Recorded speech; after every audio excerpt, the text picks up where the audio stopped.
Okay. I don't know how to make it full screen. System.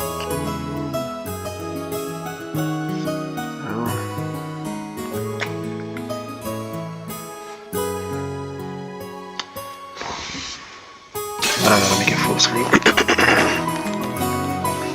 But, anyways, welcome back to Umineko. This is the fourth episode of episode 1, and we're just gonna try and get through episode 1 at this point. Not that I'm like getting tired of it. It's like been on episode 1 for a while. And I'm still getting over this cold. I started this series with a cold. I got over that first cold when I first recorded, but now I have another one. That's just what happens in the winter time. So let's get started. Anyway, there were both girls and guys here. Plus, we had people over a wide spread of ages, adult, high school, and elementary school. Even if we just talked about our own lives, the other three kept listening attentively. I think I'm finally getting used to all this. Jessica and Maria have grown more than I could have imagined in the past 6 years.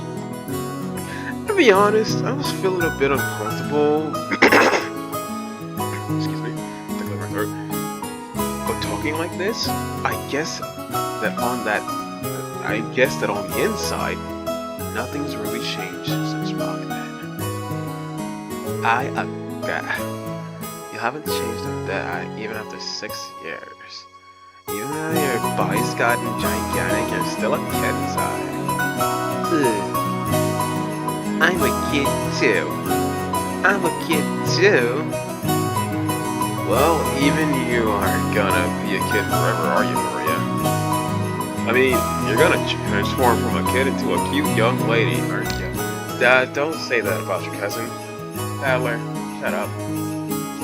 Like, I get this game was first probably made in the 90s. Probably, I have no idea. Probably made in the 90s. And when that happens, that flat is a boy.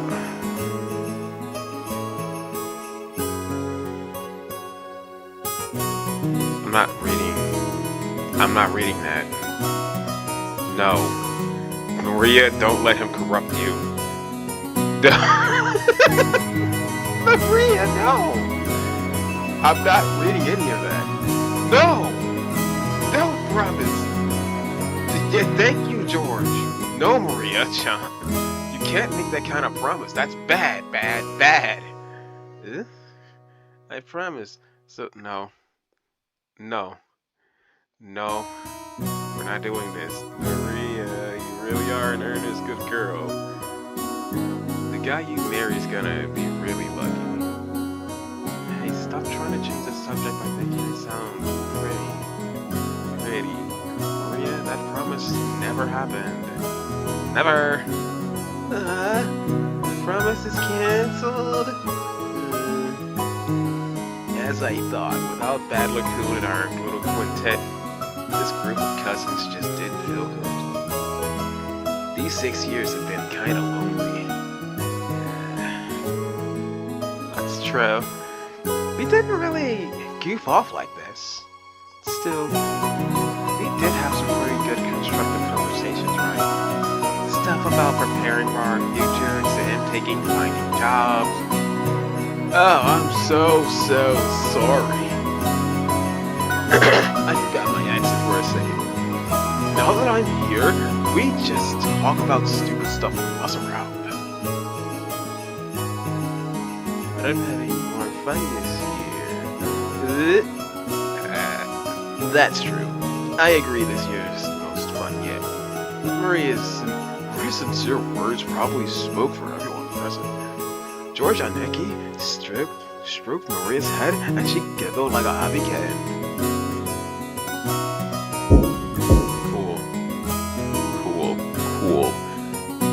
Pardon-moi? Your meal is ready? A timid knocking sound and the equally timid voice of a young woman came through the door. Oh, is that George's girlfriend? Shut up! Jessica answered brightly. Shannon, come in. You remember Battler, right? Jessica stood up from the bed and opened the door. How old is she? There stood a servant girl who must have been about our okay. That just answered my question. I will refrain from saying anything further. It's been quite some time since we last met, Battler-sama. It's nice to see you after 6 years. It's me, Shannon. Trembling a little as she noticed me, she bowed deeply. Oh! I freaking called it. I freaking called it. Jessica had me surprised, but look at you, shouting. I'm not gonna do that for you. You turned into a tin. Nope. You're too kind. Still, the food on this island must be really nutritious, huh? What are you eating and how are you training to get out? Oh, he's going crazy. Guess I'll have to. Nope. Both hands poised and saliva dribbling from my mouth, I closed it. For the sake of justice, my personal honor, he's lost it. I'd like to point out that I don't suffer from some strange disease that makes my lymph noodles itch until I scratch my neck. Open.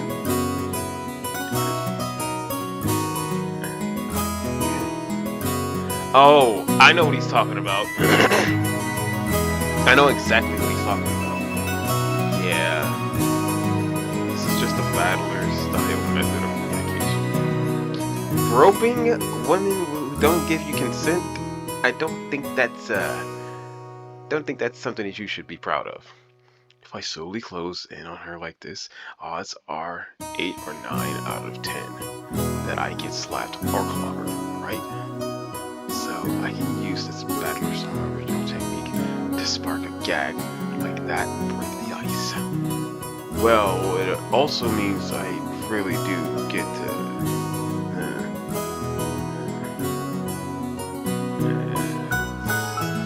like that ever happened. At that point, my hands were less than a centimeter away from Shannon's chest. But the counter-strike had yet to come. She blushed and lowered her head in embarrassment when she realized what was going on. But she just stood there, both hands politely joined in front of her, not even trying to resist or cover her chest. I wasn't planning on this. Please hit me right now. Or I'm service the gun. Which is why I was glad that Jessica chose that time to drive her elbow into the back of my head. God, ow! Thank you so much, Jessica. Why the hell are you thanking me? Why the hell are you thanking me? Huh? Seriously, my bad, Shannon. I almost got overwhelmed by your chest. More importantly, anyone who gets that close has gotta be a molester. You're a molester, Madeline. You gotta fight back when people do that. You are guess Battler-sama. Now look here, pervert's a pervert, whether he's a guest or not. A girl's chest has got air defense identification range of about 10 centimeters or so. When someone trespasses within 2 centimeters, that's already an invasion of airspace. So you'd better scramble the jets immediately and give him an instant slap. I couldn't do such a thing because we are, furniture. Oh. Of course she didn't want her chest touched, but if a guest so desired, she was prepared to sacrifice herself to suit their wants. That's messed up. A girl like this needs some urgent protection. Not from you, maybe George. To think such devoted girls still exist in this era. It's enough to make men dizzy. What happened to my accent again? But no, I'm coming at you with a permanent facing death. Knock me down. Look out, pervert on the loose. This guy can't end until you deliver the punchline. So slap me. Please. Hit me, Snake. More, Snake. Hurt me more, dog. I cannot fulfill your request because I'm furniture. But if you were in order, if it were in order, I could pay because that is my duty. Then I'll make an order. The next time Battler-kun tries to touch your boob, to your chest, counter to the slap. Got it? Yes, as you wish. From now on, that's what I'll do. Please understand, Battler-sama. Shan-chan announced this while bowing elegantly to me. Her expression was radiant. I gave her a thumbs up to show her I was fine with that. 6 years ago, you might have been mistaken for a servant's daughter. You lent a hand at your parents' work. Now you're a full-fledged adult, sir. Don't... Phrasing! Phrasing? How long have you been working here? Well, I've had the pleasure of serving this household for about 10 years. 10... I thought she was close to you. You're... 10 years... She's... What does that mean? Kanji for her name. I read as Shannon. Oh, that's just her name. Now here's another name that's far from typical for a Japanese person. Yeah, that's more like European. Back in the day, I was a kid myself, so I accepted her name without paying much attention to it. Thinking about it now, her name's pretty unusual. Even though she's not a member of the Ishinomiya family. Maybe it's like a servant's professional name or something. I don't know. If so, that might explain her name. That's why her name's so similar to Kanan-kan. That kid I met earlier in the Rose Garden. She's a long-term servant. How old is she though? Like 10 years.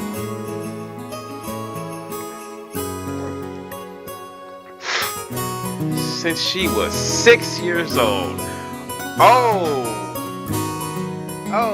okay. That's what we're doing. That's the road we're going, huh? That's what we're doing. Child labor. Okay. The Jackson Place channel does not condone the use of child labor. Also, know when to say no, and also don't try to grab people's chests without their consent. Please don't do that. Her appearance had changed so much that I couldn't match her with the person of my memories. But we both knew each other 6 years ago. That shy part of her had always been there, but she did seem to have developed the allure you'd expect of a girl at her age. What the hell does that mean, Battler? I'm not reading that. That kid we met earlier, Kanan-kan. Is her little brother. Oh! That's her brother? He's not exactly my little brother. Still, he loves me like a big sister. Yeah, I'm pretty sure there's two big reasons why he loves you. The tattoo and the fact that you are nice to him. What do you think I was gonna say? Yeah, because you ain't trouble it. No, it was cool. It's the same as always. If only just a bit more sociable. I apologize if he's caused you any trouble. Nah, he didn't cause any trouble at all. As a fellow man, I understand how moody you can get at that age. It's no surprise he's unsociable. I was unsociable at that age, just like 14. Ugh. I get called that all the time. I get called unsociable. No, that's not. No, yeah, that's not. You aren't unsociable at all, Summer. You wanted to be like him? You said the meal was ready, right? Ah, yes. I'm sorry. It's been fully prepared allow me to guide you off the mansion. Shannon bowed again formally and returned to her duty mode. Duty. We realized that we made her stick around for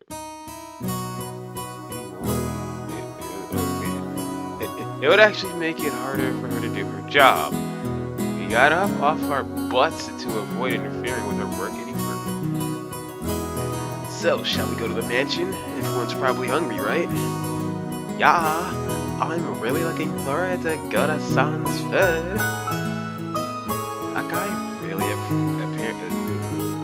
That guy was apparently a chef at the famous hotel, so he super good at cooking. Oh, we can't wait. I keep forgetting his accent. Let's go, Maria. We're gonna stuff ourselves like pigs. Ugh, stuff ourselves like pigs. No. Can't take everything Batman says seriously, okay? Because he's always just joking around. Okay, let's go. Under Sean and Sean's guidance, we headed towards the mansion. This is... You're doing it! We're finally getting into the mansion. We're getting into the meat and bones of this game. We're doing it, guys. Hold my hand. I'll guide you. But once again on the magnificent rose garden, we continued onward as the intimidating mansion of the head family came to view. Yes, that was a mess up. I don't care.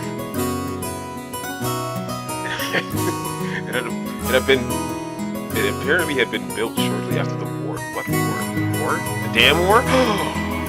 It was the damn war. The DAM. So you could feel the dignity of almost a half century hanging about it. The building was gorgeous on the surface, but old as it was, equipment such as its AC and heating were apparently quite frail. According to Jessica, midwinter was especially tough. Oh, what with all the drafts? Because of the war. Have these people ever heard of Tatsu? Oh yeah, you can get a kotatsu. It's like a heated thing where you put your legs in it. Just be careful when you have to crush her because she's going to be doing some stuff under that kotatsu, you know what I mean? You know what I'm saying? As we entered the entrance hall, an aged servant greeted us. That's Genji. Now him I remembered. Genji-san. Yep, I got it right. I know you. Who had been working here longer than anyone. Filled the role of head servant. As he should. Adler-sama. It's been quite some time since we last met. As our eyes met, he greeted me with a calm, composed voice. His bow wasn't as graceful or refined as Goda's, but despite his simplicity, it communicated his feelings very well. Genji-san, it's really been a while. You look well. Thank you. I've been quite well.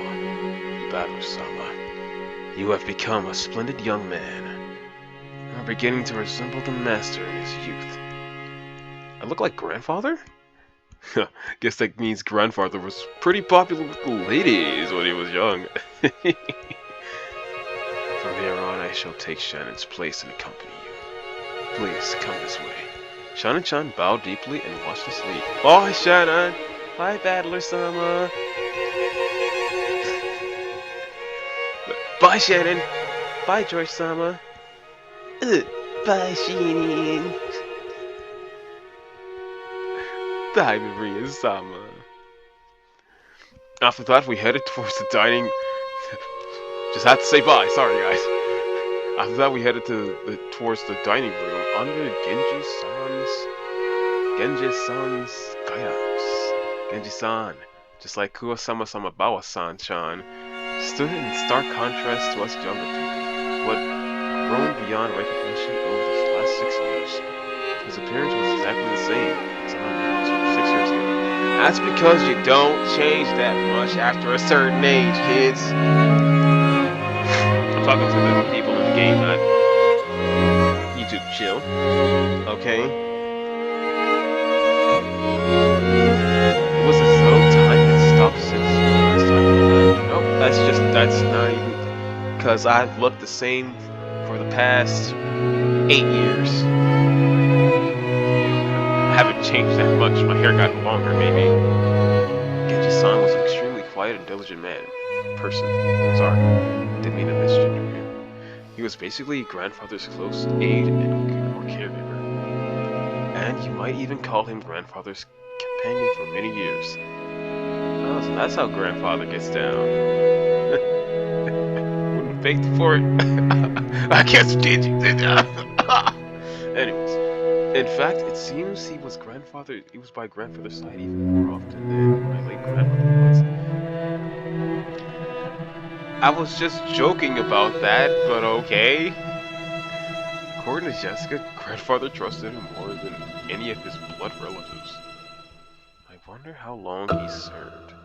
I never got the details, but I heard something about him being here since the very beginning, when this mansion was first constructed, which would mean that he's dedicated half his life to serving here. It's easy to see why he's so trusted.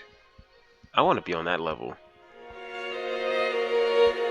As we passed through a massive hall that extended up into the second story of the mansion with no separating floor, I spotted something that hadn't existed in my memory 6 years ago. Is it a cat? Huh? Oh.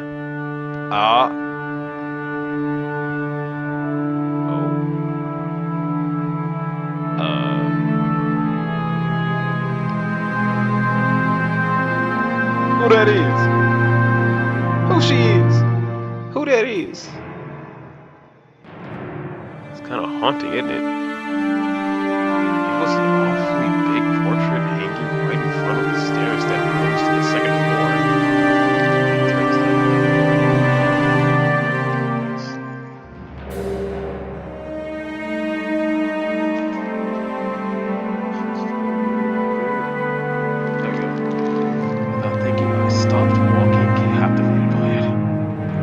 Since I'd stopped so fast, Maria who was following behind me, ran into my back.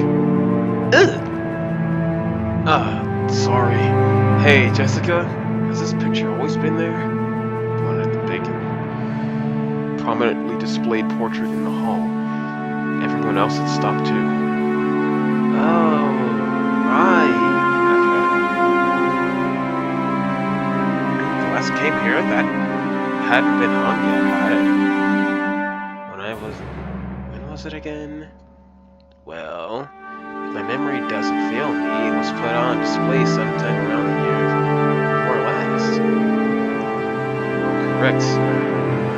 In April of the year before last, the master put it on display here. Previously, painted my father did that? He said he paid to have it painted just for him. Portrait suited this western mansion, and that woman in the elegant dress gave off a sense of refinement. Couldn't have guessed her age, but her sharp eyes and the strong will she seemed to possess made her She seemed somehow different from the composed middle-aged woman you often see in famous pictures. If she had normal black hair, you might have assumed it was a picture of however, she had beautiful blonde hair. Didn't look Japanese at all. She looked European. Oh crap! Just who is this lady? Yeah, answer that simple question just yes. And so, for how she knew the answer. I know. She's Beatrice. Bea, huh? Beatrice. She's a witch. What?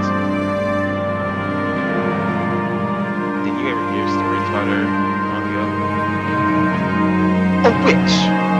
You mean the witch of this island? I think I already said this, but Rokinjima is a small island only 10 kilometers in circumference. However, that's actually pretty massive considering the Hiroshima family lives in.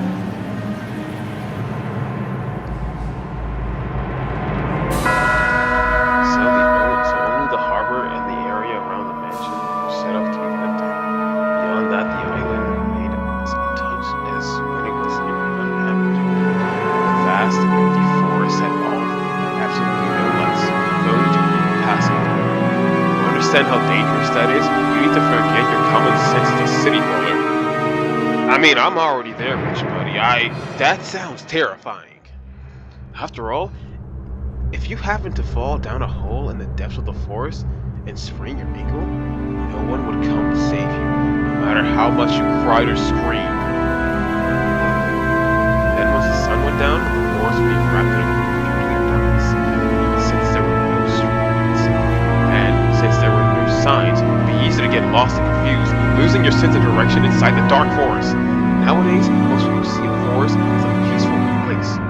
But to the people of the bygone eras, before the lights of civilization drove out the night, forests were as geographically separated from civilization as the sea. They were oceans above the ground. Fishermen who go out to the ocean are putting their lives at risk, despite their technical knowledge. In the same way, hunters who go out to the forest are in danger, despite having specialized knowledge of their own.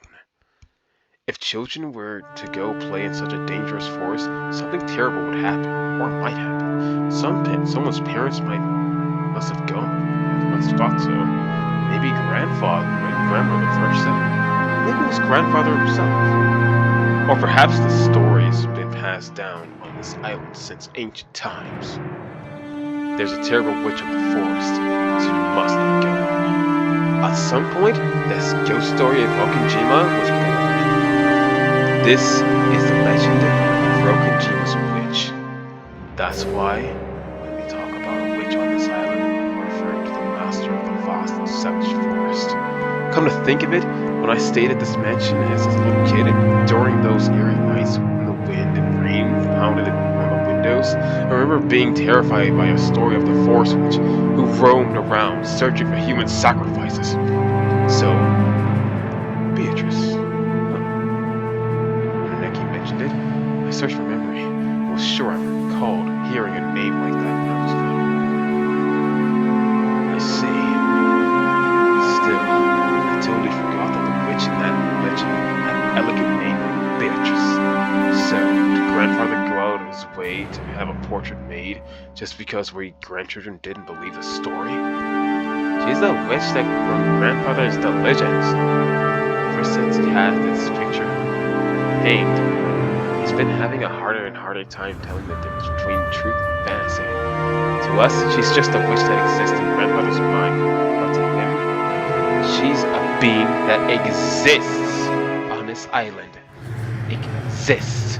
He says he had that painting made because the rest of us would be incapable of understanding otherwise. Hell thing's creepy as hell. Lady, this portrait's precious as a mouse. I beg you, say such things before. I know! Even if you didn't tell me, I'd never do something like that. That's what irritated gaze before turning away. Let's go. Maybe we can wait in the dining room. I'm hungry. A small portion of this island was controlled by the ocean family.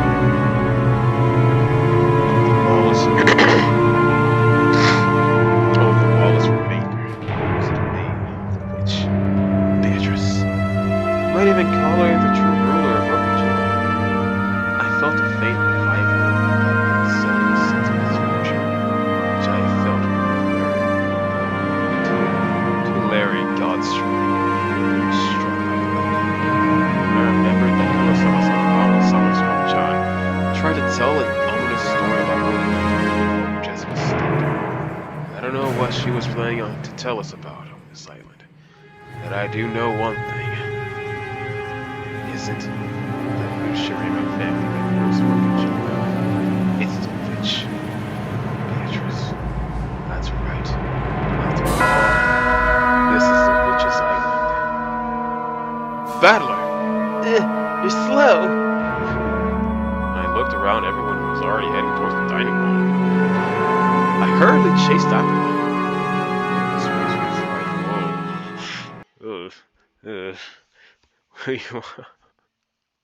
We walked up to the huge double doors that led to the dining room. Genji-sama knocked. I have brought the children. Please pardon the intrusion. The doors were opened, and we were invited inside.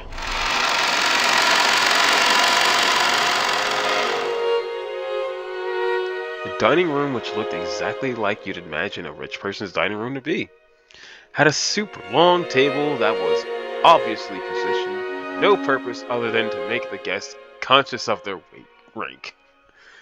Our parents were already sitting in accordance with the ordering. "You're late, brats. Hurry up and take a seat. You bastard prick." I mean, that's what it says. That's the seat. To sit. The only gaps in the group of people were the spots where we're supposed to sit. So he made us feel our tardiness all the The seat at the head of the table, called the incipit's chair, was for the most highly ranked, reserved for grandfather. It was still empty. He probably wanted to show up last for dramatic effect. From the perspective of someone facing the incipience,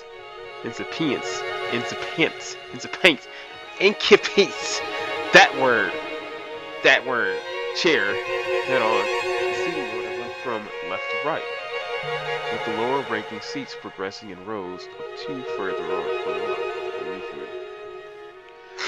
So the left-hand side of the first row, closest to the incipit's chair, was where Uncle Cross should have sat, since he was the second highest in rank. It looked like he hadn't arrived yet, so that seat was empty. Across from his chair on the right side sat the eldest daughter of the family, Aunt Eva, the evil lady from heck, who was the third highest rank. The left side of the fourth side rank, there sat Madan, the third of the siblings. And across was the adorable, the legend, the myth herself, Rosa. Everybody loves Rosa, the baby of the family. Oh, look at her. She's just so adorable. She's so adorable. At this point, you might expect their husbands and wives to come next. Nope. Left hand seat in third row, ranked number 6, belonged to Jessica. Opposite her was George Anarchy. I sat next to Jessica, and Maria sat across from me. Wow. I can talk about that. That's a woman. Then finally, next to me, on the left-hand side of the fifth row, sat Aunt Nasuhi. The 10th rank. Wait. Why is the Aunt 10th? Opposite her was Uncle Hidoshi. Next to Aunt, oh, this is the buy-ins, the married, the wives and husbands. Next to Aunt Nasuhi. In the 6th row, in the final seat on the left-hand side, sat Kirie. The seat opposite of Kirie was empty, even though silverware had been set there. And according to the ranking system, that spot was where Aunt Rosa's husband should be sitting. Even though he wasn't supposed to be coming, his place was made up. Normally, ranking systems of this sort give spouses equal positions to their partner, but the Ishirima family was unique. Maybe it's a remnant of male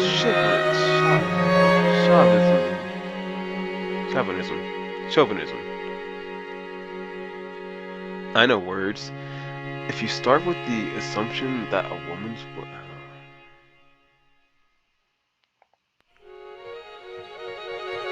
in other words, spouses have no blood ties and are therefore placed at the end of the line.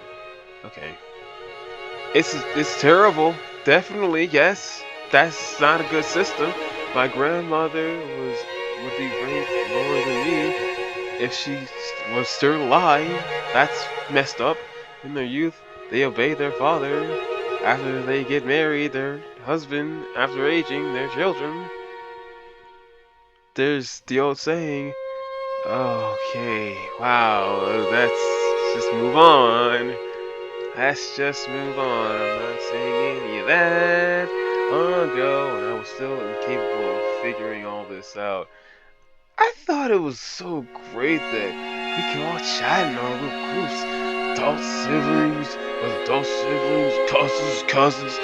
However, now that I can re-examine the CD after growing up a bit, it stirs up something very complicated feelings. Aunt Natsi was married to the eldest son, and was a de facto helper too. And family decided that she is 2 steps lower than me and a ranking lower.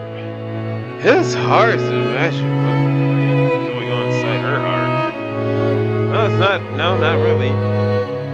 She's ranked lower than the children, even though she's married to the oldest son, the eldest son. I swear I made a small apologetic gesture towards her before sitting down. How nice of you, Battler Kun. You've grown quite tall. Oh, yup. 6 years of eating well, sampling various cuisines. Ah, oh, man, it's just amazing. And deriving sustenance from Mother Earth's bountiful gifts. Hard work, I pull through.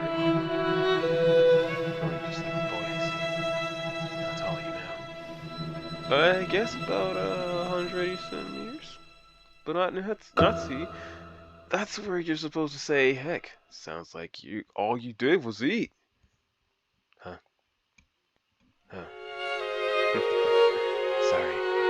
After a short pause, she did laugh with me, but it seemed like she couldn't quite figure out what she was supposed to be laughing at. This woman is Aunt Nazi. She's the wife of the eldest son of the family, meaning she's my father's older brother's wife. That's how that works. Yes, I understand. Is it simple if I just call her Jessica's mother? Yes! Battling idiot! That's Jessica's mom?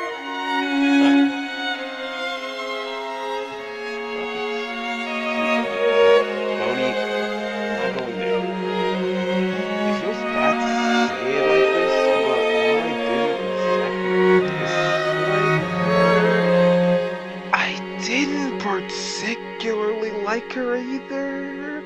She hardly ever spoke with us kids, and all my memories of her involve her talking to the adults about complicated things with a scary look on her face. In fact, since we hardly ever exchanged words, I spent a long time trying to figure out how I should approach her. Through my efforts, it seemed to have ended in failure. Silverware sat neatly on the table, but the meal itself hadn't been brought yet. As a general rule, you couldn't start a meal until the person sitting at the head of the table arrived. So as long as grandfather didn't come, lunch would be put on hold indefinitely. Not even the appetizers would arrive. Simply put, the silence in the room was caused by our parents enduring their hunger while they waited for grandfather to arrive. However, the grandfather from my memories would always show up on time to meals like this. He was the kind of person who would never be so late that it kept everyone waiting, especially after the time. Grandfather's pretty late.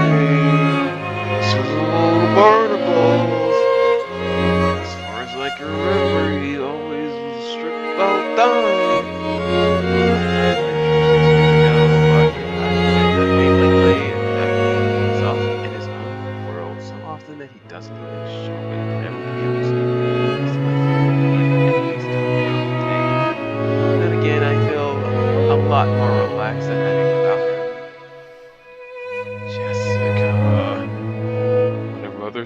Jessica's stuck out her tongue. Wow! You disrespect your mom like that? No way around it. Might as well wait until the host arrives. I glanced at the clock. I saw that it was almost 12:20. Oh my goodness gracious.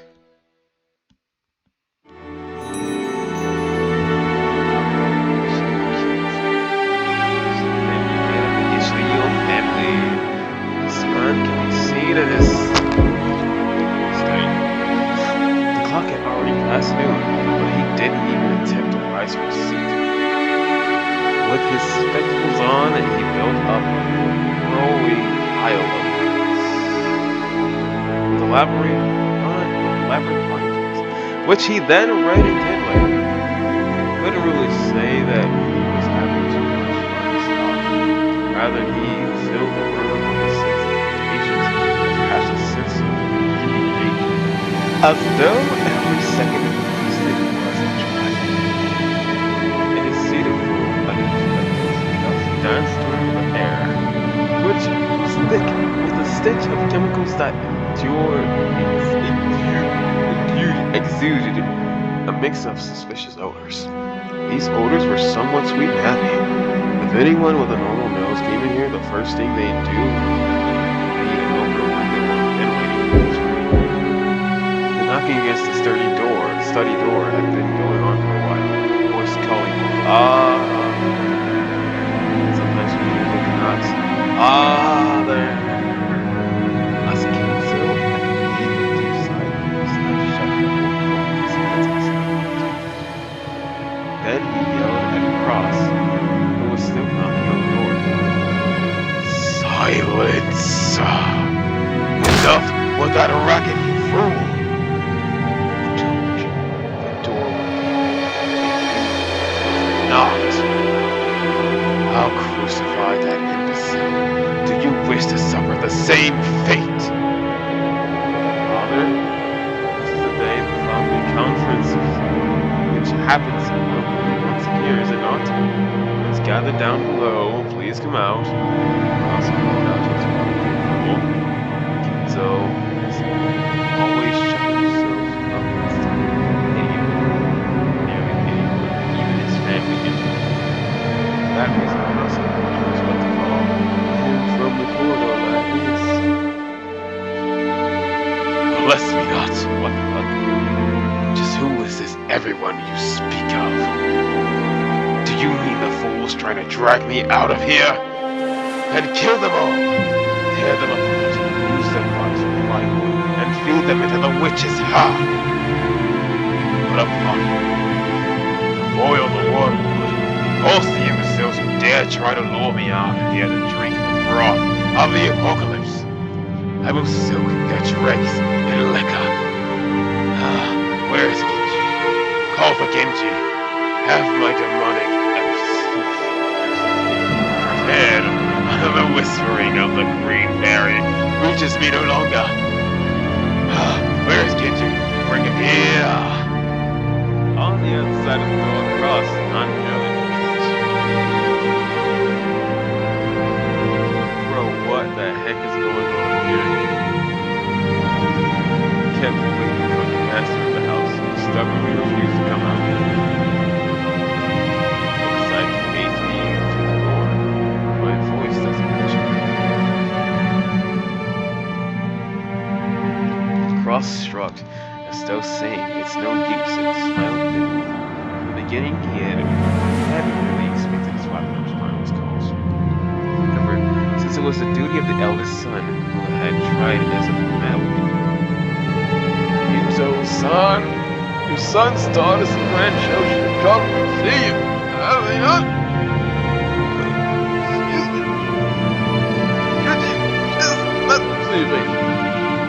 If only for a short while. Shut up! Be silent! You dare to admonish me, not you? I never told you to get you. I told you to get empty. Now call me anything. Time is short, and the apostles are already ready in their trumpets. So why can't you fools shit understand? So slamming the old heavy book against David over and over. The racket clearly expressed his displeasure. Kinzo put his spectacles down and flew up from his chair. He spread his arms wide, as if to sing to a pack of operas, as if kneeling. He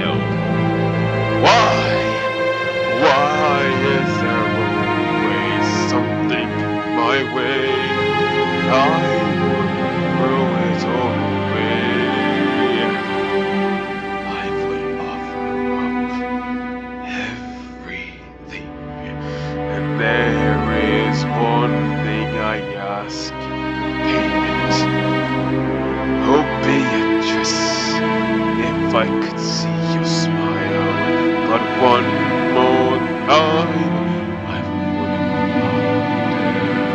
the smiles of the earth and offer them all up to you. Oh, commanders of the legions of Lotus, reap the smiles of the earth.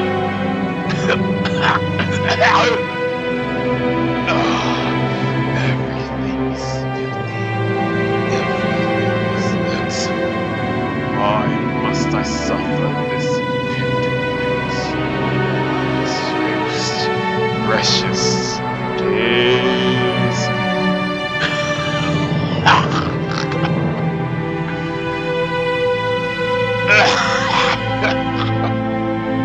Calm, Kimchi. I have no idea what he's talking about. He's probably lost his mind. Oh, son! Isn't it a bit harsh to say such a thing on your own father? My father is already dead. There's nothing more but a phantom of what father was.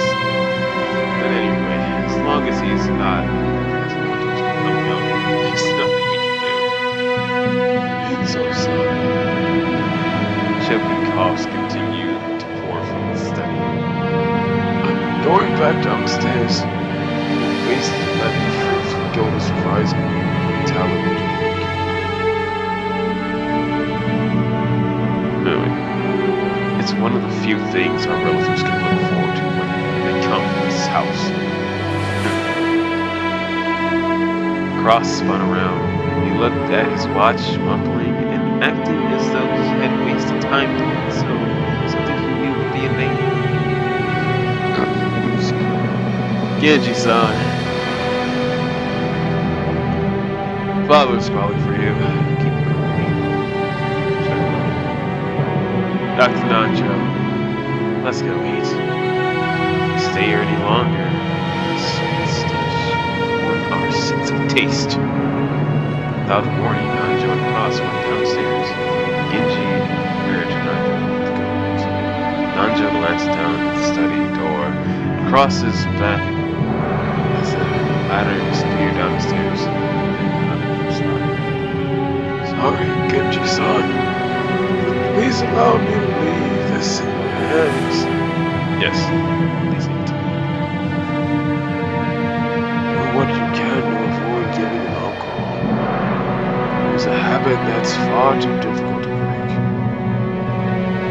Is Genji not here yet? Who dares keep Genji from coming? Where's Genji? Call for Genji. Please allow me to handle the situation from here. Very well. Forgive me.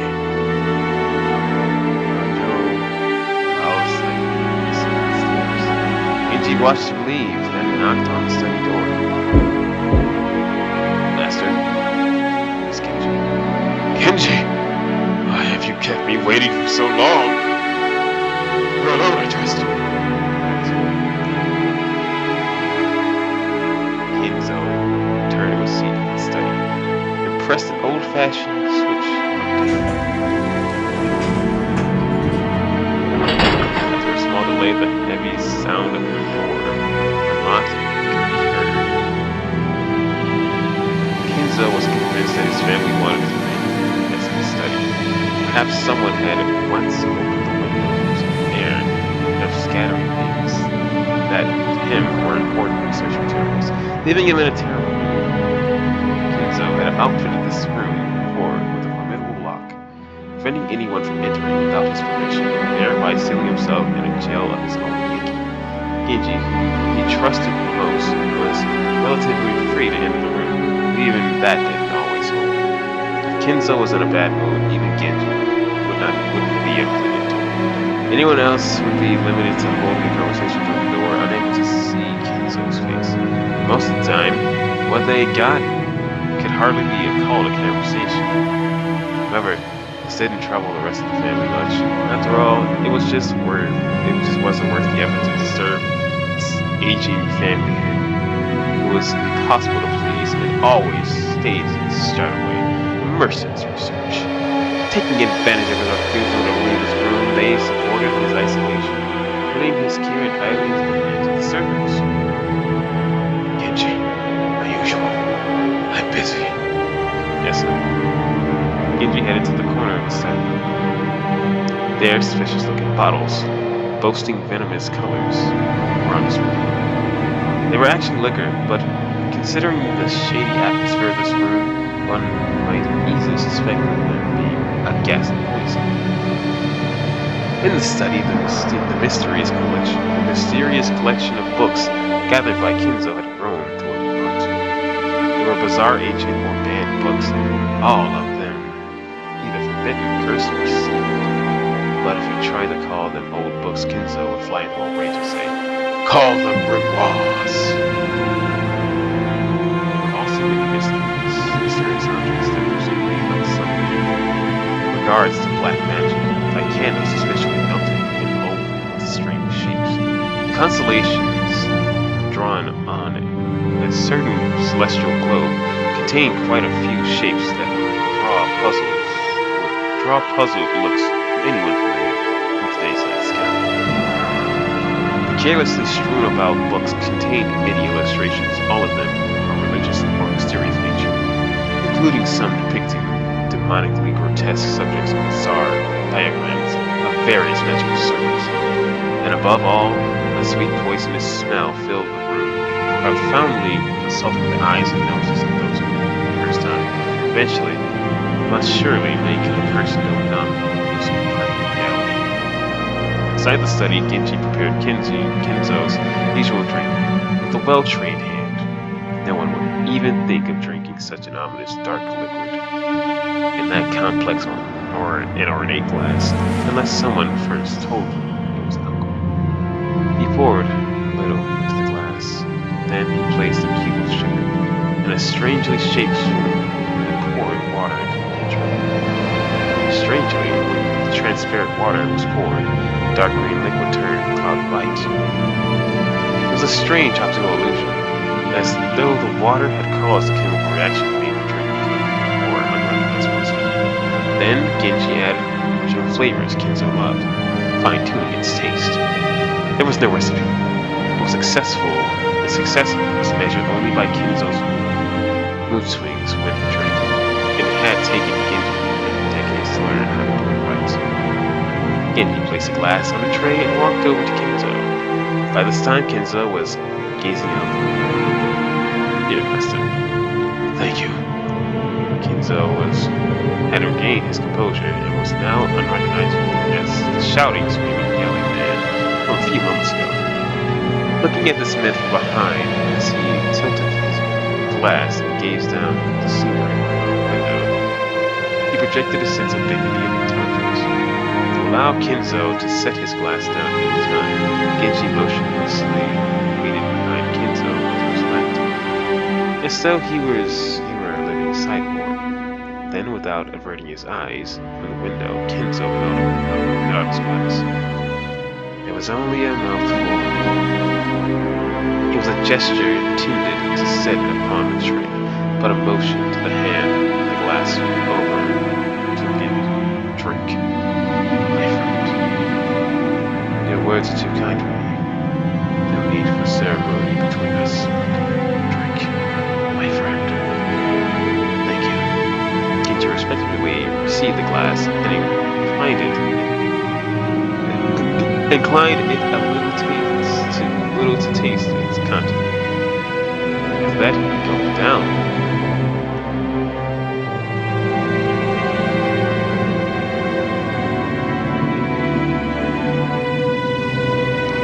Imitate my concoction, but no matter how I try, I cannot replace the taste.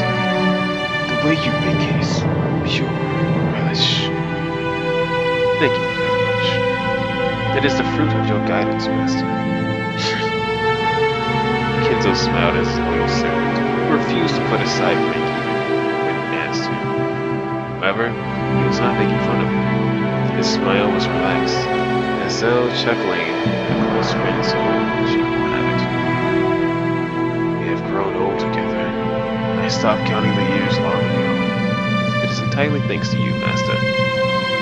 that I have been able to live like this until today. Kinzo gave a faint smile, as if to say he didn't need any flattery. Until now, you have served me exceedingly well. My sons call me eccentric. The servants that once were many and all quit in fear of me. Only you serve me now. Words are more than I deserve. My life will not last much longer. My sons are vultures, lazily waiting for my inheritance to fall into their hands. Cross the fool who squanders money like water, who throws away 2 gold coins to obtain 1. Then he has the gall to claim that he's earned money. Eva is a slave to money, who thinks it means chicken. When I die, she plans to use my bones to make a broth. That was what just wants to fool around with women.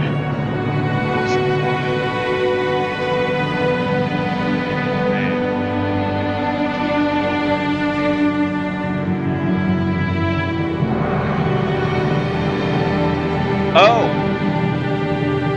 Oh, Rosa, no. Baby girl, why would you do that? You gotta know who the daddy is. Maybe the man who came from nowhere. About me, we know nothing. Jessica is incompetent, incompetent and uneducated. George has none of what it takes to be a man. Okay, come on now. George is like the best of the cousins. What do you mean? Battler is a fool who threw away the honor of the Urashira family. And Maria is obscure to see. Yeah. Oh, you just hate your family, man. What, his face moving? No, it's not. Thought it was. I'm so incompetent. I said no one worthy to inherit the glory I built. This is part of Beatrice's curse. I know it. You goaty witch! Are you trying to take revenge against me in this way? Too soon. Too far. Wrong man. I won't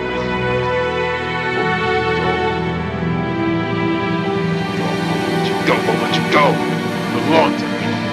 As long as you belongs. For all my life, you will stay in my birdcage for all eternity, whispering only to me. Beatrice, why you smile back at me? Oh, Beatrice! Wow. After a while, she goes again. Get you set the drain, blast down, and this master's back.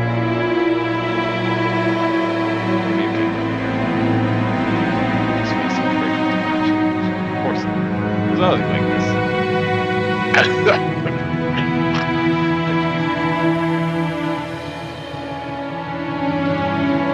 Seemingly deranged and subsided. Kinzo gains confidence. It's like seeing 2 different people. While Kinzo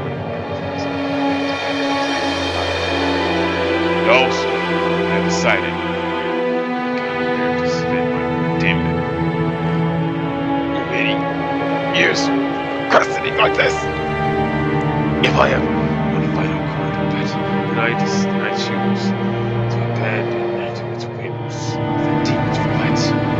The power of magic is always determined by the risk of the gamble. Like visiting a shrine at the hour of the ox, an ancient Japanese sorcerer. To nail a cursed doll to a tree. Magical power is produced specifically because of the risk that will be seen within the 7 days the curse takes. The greater the risk, the stronger the magical power will be.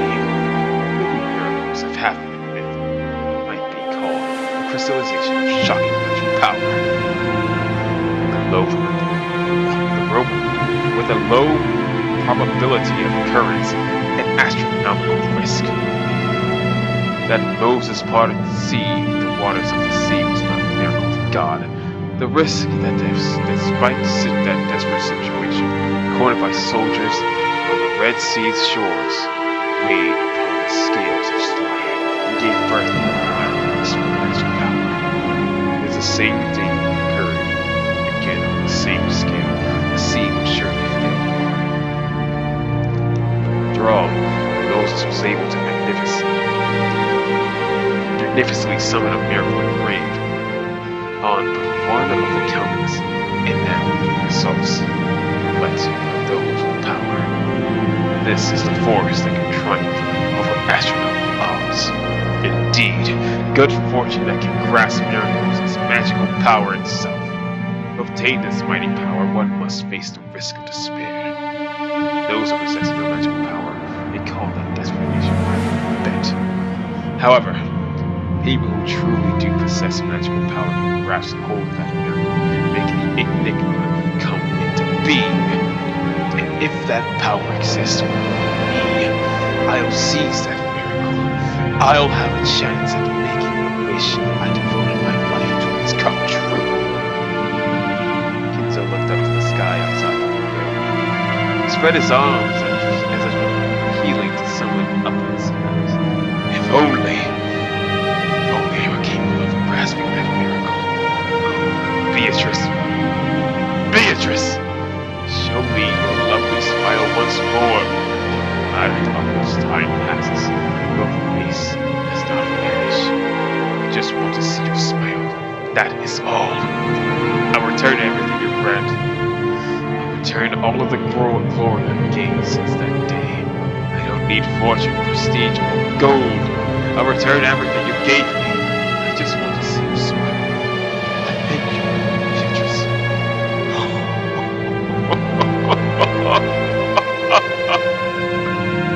Still Cecilia yells into a scream, and then a wail. Kinzo slumped to the floor, staring at it with both hands. Genji had no choice but to wordlessly watch over his master's lamentations. Wow.